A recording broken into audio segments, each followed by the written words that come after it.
चाहिँ तपाईले कस्तो टाइपको एप बनाएको हुन्छ भन्ने कुरामा भर पर्छ। नर्मली मल्टी बन्डल ई-कमर्समा 3वटा एप अनि एउटा वेबसाइट र एडमिन प्यानल हुन्छ। 3वटा एप भनेको कस्टमर एप, सेलर एप अनि डेलिभरी पर्सनको एप हो। वेबसाइटबाट बनाएको लगभग अहिले चाहिँ 20,000 जति कस्ट पर्छ।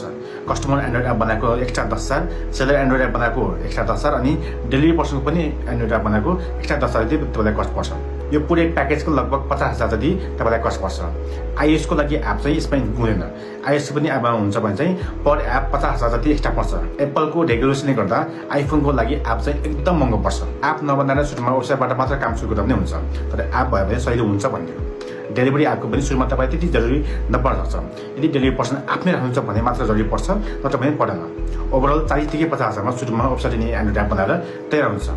यो कस्टमर डोमेन, होस्टिङ, गुगल म्यापको API key, website, admin panel अनि 3वटा एन्ड्रोइड एप लगायत सबै कुरा इन्क्लुड हुन्छ। तर रेडीमेड नलिएर कस्टम मेड बनाउनु हुन्छ भने चाहिँ लगभग 8 देखि 10 लाखको आसपासमा खर्च आउँछ।